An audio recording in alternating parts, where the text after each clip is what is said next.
اور یہ جو زکوٰۃ ہے یہ تمام انبیاء کی امتوں پر بھی زکوٰۃ فرض کر دی گئی تھی. جیسے ہم قرآن اٹھا کر دیکھتے ہیں، نظر اگر آپ ڈالیں گے تو جو پرانے زمانے کے تھے تمام انبیاءوں کی امت کو نماز اور زکوٰۃ کا حکم کیا ہے لازمی طور پر دیا گیا تھا. اور دین اسلام کبھی کسی نبی کے زمانے میں بھی ان دو چیزوں سے خالی نہیں رہا.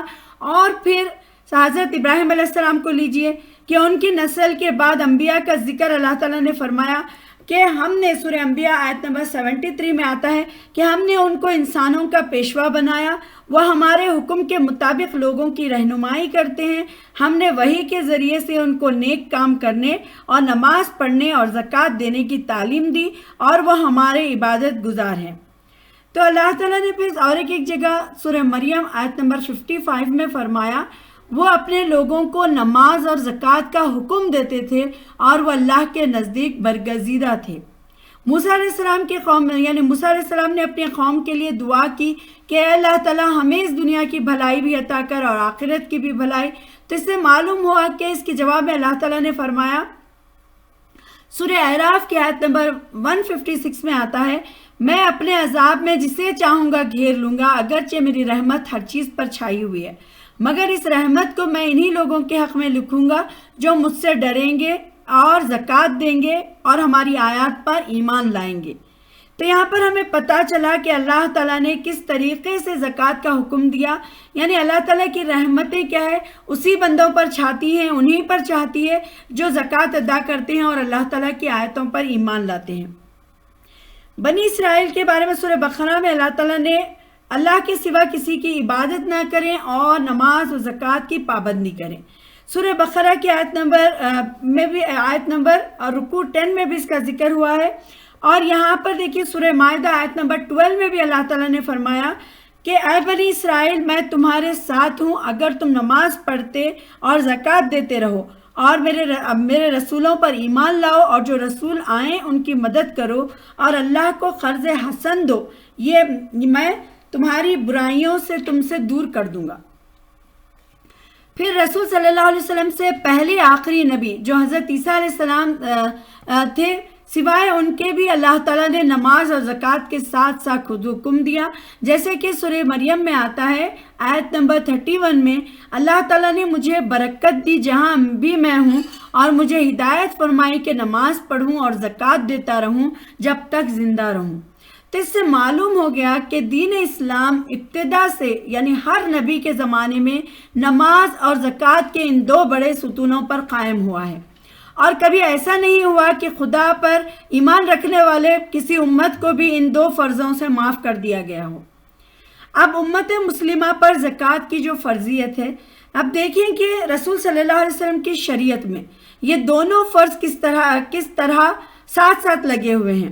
یعنی قرآن مجید کھولتے ہی سب سے پہلے جن آیتوں پر ہماری نظر پڑتی ہے وہ یہ ہے کہ ذالک الکتاب لا ریب فیہ ھدی للمتقین الذین یؤمنون بالغیب ویقیمون الصلاۃ ومما رزقناہم ینفقون. سورۃ البقرہ کی آیت نمبر 1 سے 3 میں ہم دیکھتے ہیں کہ یہ قرآن اللہ کی کتاب ہے، اس میں کوئی شک نہیں. یہ پرہیزگاروں کو دنیا میں زندگی کا سیدھا راستہ بتاتا ہے اور پرہیزگار وہ ہیں جو غیب پر ایمان لاتے ہیں اور نماز پڑھتے ہیں اور رزق ہم نے جو دیا ہے ان کو اس میں سے اللہ کی راہ میں خرچ کرتے ہیں. پھر اللہ تعالیٰ نے فرمایا اولئک علی ھدی من ربہم واولئک ھم المفلحون. ایسے ہی لوگ ہیں اپنے پروردگار کی طرف سے ہدایت یافتہ اور فلاح ایسے ہی لوگوں کے لیے ہے. یعنی جن میں ایمان نہیں اور جو نماز اور زکوٰۃ کی پابندی نہیں کرتے اور وہ نہ ہدایت پر ہیں اور نہ انہیں فلاح نصیب ہو سکتی ہے. اس کے بعد اسی سورہ بقرہ کو اگر ہم پڑھیں گے تو پتہ چلے گا سورہ بقرہ آیت نمبر 43 میں وَأَقِیمُوا الصَّلَاةَ وَآتُوا الزَّکَاةَ وَارْکَعُوا مَعَ الرَّاکِعِینَ. نماز کی پابندی کرو اور زکوٰۃ دو اور رکوع کرنے والوں کے ساتھ رکوع کرو، یعنی نماز جماعت کے ساتھ یعنی پھر ادا کرو. پھر تھوڑی دور اگر ہم دیکھیں تو اسی سورہ بقرہ آیت نمبر 177 پہ اللہ تعالیٰ نے فرمایا نیکی محض اس کا نام نہیں کہ مشرق یا مغرب کی طرف سے تم